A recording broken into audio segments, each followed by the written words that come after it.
oui moomul équipe bi. oui gënuñu ko on se rappelle bëgg sélectionneur la mais gënuñu ko bëgg. mais man coach bi daf ma mere boobu. ma jàpp sama. moom Aliou Cissé moom Aliou Cissé. ci loolu ma ko waxee rek sama xarit la. waay mais sa xaritu gunóor doo ko buux si xeer. déedéet parce que boobu maa ngi bëggoon mu déglu conseil yëpp man ne ko il faut mais daf ma mere woon ba Aliou Cissé bi ñuy dem xanaa ci Coupe d'Afrique bi lañ jubóo trop ma ak moom. ay waaw daf la ko wax daf la ko wax. non waxuma ko mais xam nga comportement ni sama xarit la su ma mag la parce que 99 laa xamante ak moom. d'accord 99 bu muy fóol Paris Saint-Germain le premier maillot du Paris Saint-Germain Aliou Cissé man moo ma ko may. en 1999 parce que gis nañ Cheikh Tidiane Coly daf ko wax directement publiquement. Gomis waaw parce que man bokkuma ak attaque yooyu. mais bi ñu ñëwee. mais ren cette année-ci le changement mooy les anciens joueurs yi nga xam te ne dañ doon casse ci tanière bi mais ñun ñëpp Aliou di leen tijjil buntu yi on a vu un autre Aliou Cissé peut-être ci maturité la. ci expérience dafa ubbi buntu bi di saafonteeg ñi di waxtaan ak ñëpp il a écouté ba pare il a travaillé loolu tey li nga xamante ni peut-être amaana. ñun luñ ko doon bëggal mu def xam naa ni loolu la def nii mais loolu tey yàlla may na ko ndam. moo tax dañ ci sawati ci kontaan di ko féliciter nag parce que nous tous nous voulons bien faire. amul leneen nous voulons tous. mais est-ce que tamit jàppoo ne kon parce que yaa ngi wax ni di nga am ñoo xam ne dañ leen tontu mais critiques yi ñu ñëw est-ce que tamit joué wu ci parce que bu dee ni ci phase finale phase de poule yi nit ñëpp tiitoon nañ. ci anam gi nga xam te ne noonu la Sénégal duggee ci compétition bi. ba ku ci nekk doon wax am na ñoo xam ne quand même la ñu joxe woon ci ay orientation ne Cissé war na ko déglu est-ce que du loolu moo ko indil fi ñu toll nii quand même. mun na ne ngeen bëgg a wax ni critiques yi aussi. tamit dafa doy waar xam nga Pape waruñu woon duggee noonu. Pape mun na ne. mais man dégg man li ma la wax man nee naa fi man wax naa ko. man attaqué naa fi Aliou Cissé. comme jàppale naa ko man lu ne wax nañ ma ko fii nii. li tax ngay défendre Aliou Cissé ngay défendre de même aussi on m'a attaqué li tax ngay théoriser di d'accord ce slogan là manque wuti ndam li. consensus bi pourquoi nga d'accord ci consensus bi. lu tax waratu ci d'accord. waaw xam nga tax ñu ne ma non lu taxoon ñu doon wax ne. waruma d'accord parce que dañoo ne woon.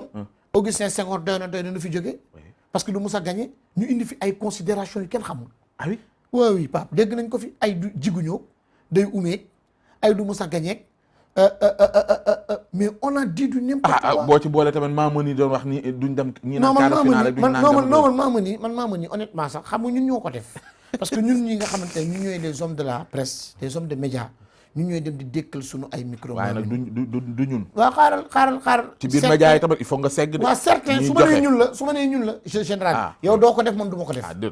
yow toog nañ plateau benn Mamani ñëw fa taxaw di naan équipe nationale néeg ni laa ko mën ne ko soo ko mënoon kon doo toog foofu di wax di nga dem defi ji leneen yow def nañ ko boobu maa ngi Égypte mu ne ma dama bëggoon ngeen wax Augustin Senghor du loolu amul le soleil brille pour tout le monde. te sax kamu woon. waaw gis nga ko jamono ji moom la ñuy vaar fépp. waaw gis nga. kamu doonoon moom laa ko waxoon nee naa ko yow. soo mënoon dara en 2017 su ma juumul. moom la. waaw ne ko soo mënoon dara.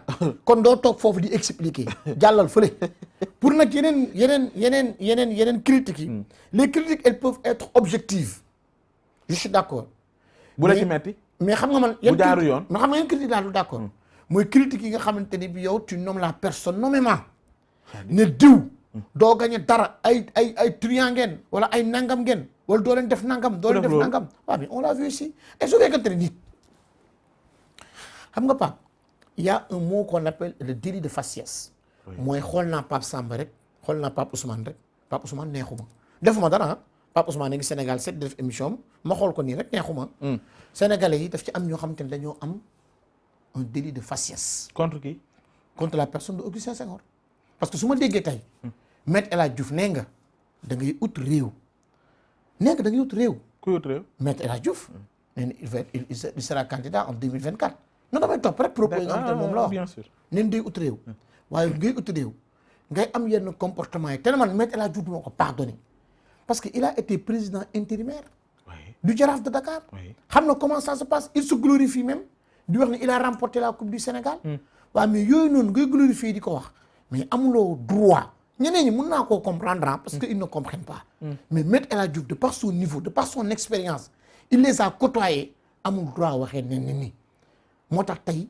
l'histoire a donné raison au président Senghor ak ñi mu àndal gis nga nit ki c'est pas que da nga ko bañ mais tamit Mbaye am na loo bàyyi xel xaaral ma terminer c'est pas que nit ki que da nga ko bañ rek lu mu laal baaxul il faut savoir faire la part des choses équipe nationale Sénégal Augustin Senghor moomu ko Augustin Senghor dañ ko jox ne ko jiiteel bés bu demee ba ña ko jox ne ko jiiteel doyatuñu ñun dinañ ko dindi Augustin man faluma ko yow faloo ko Maître El Hadji Diouf falu ko ce sont les présidents de club ñoom ñoo réunir ne ku ñu doy kii moo ñu doy moom la ñuy fal. mais fekk na mu ngi doon jeexal. waaw mais non. annoncé woon na ko waaw ma ne non ah xam loolu nga annoncé xam woon mu ngi na fi woon ko nag mbay. nga xanaa di nga nangu loolu. Pape y a quand même. des circonstances qui te poussent à faire quelque chose. loolu la teg si wax. gis nga non. loolu la texte wax texte yi permettre Augustin mi texte yi permettre nañ ko mu nekk président à vie su ko neexee. ah bon. waaw texte yi permettre nañ ko mais du ko def texte yi permettre nañ ko amul limitation des mandats mais Pape ak nu mu munti demee sax wax ji dafa war a rafet kaddu yi dafa war a rafet. parce que tey l'histoire a donné raison à tous ces fédéraux yi nga xamante ne gars yi ñu ngi leen doon attaqué. que ça soit le président Augustin Senghor le ministre Ablaye Sow Djibril Wade bu ñaari tali Seydou Sané. Matar Ba. Non Matar c'est autre chose.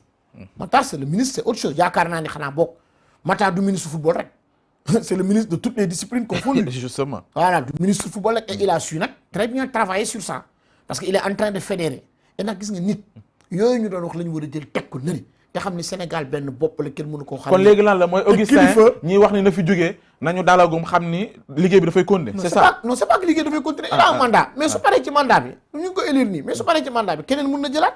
mais man xam nga li may wax moi je ne parle pas de nañ ko bàyyi mu liggéey toog ba xolam set. je n'ai pas dit ça. ok mais damay wax mooy les considérations yi nga xam te moom la ñuy doon yëkkati il faudrait que ñu teg ko ci suuf gis nga Pape Ousmane fii kenn gënu fi kenn ñëpp yàlla moo ñu sàkk mais am na yenn wax yoo xamante ne dafa rafetul te dafa am ay kilifa yoo xamante ne bii nii su fekkante ne dañoo wax kàddu goo xamante ne bi tegul ci yoon ay xale dañ leen di gàgganti. d'accord mais kilifa bu xale gàgganti loolu dafa. kii mais quand même critique gu Kalidou Fadiga loo mën a nangu la. oui parce qu'il a dit que ni.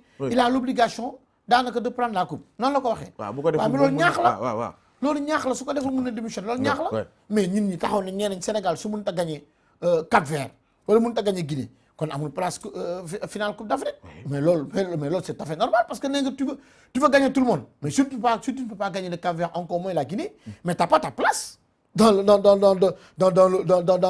le quota africain. T'as pas ta place. mais comme Sénégal gagné na leen. et Kalidou Fadiga a su être grand. bi mu paree il a fait ses excuses au coach. et jàpp naa ni sax loolu c'est un petit débat. mais ñi nga xamante ne bii nii fu ñu toog ci plateau yi di yàq suñu dirigeant lu mel ni xeme ñooñu ñoo war a revoiraat seen copie te xam ni Sénégal benn bopp la koo fi xamal livre mu ngi ak sa bouquin toog nañu bàyyi loolu. nañu bàyyi xaste bi nañu bàyyi wax ju ñaaw li. loolu dafa xaste moom ak wax ju ñaaw. non dafa baaxul ko teg fële. ay nit ay jiw ak du def nangam yenn considération yi c'est pas bien c'est pas bien. le football fair play la discipline la encore lan. un gentleman moo mën a diriger. mais nag mbay nangu naa ni dañoo war a teg fële wax ju ñaaw ay xasante parce que xaju suñu biir ñun sénégalais yi man moom ku ma xam-xam ni loolu moom dama ciy tenir bañ naa ko sax ba internet yi bu ma ci gisee ko ci commenter lu ma war a commenter man dama la koy wax tegee ko nële mais li am solo tamit mbay te ñu bañ ko fàtte mooy ni équipe nationale la maanaam moomeelu askan wi la. dëgg la dañu war a di xool di xam fan lañ koy teg. yow ak li nga mën a wax yëpp. war ngaa mën a nangu nit am na ci yoo xamante ni baaxul te war nañ ko corriger. te yow yaa ngi ci biir xam nga ko. war nga ci mën a mais ñu ngi koy dénoncer. waaw mais non ñu ngi koy dénoncer. lan la doon wax xam nga tey man. waaw man tey je suis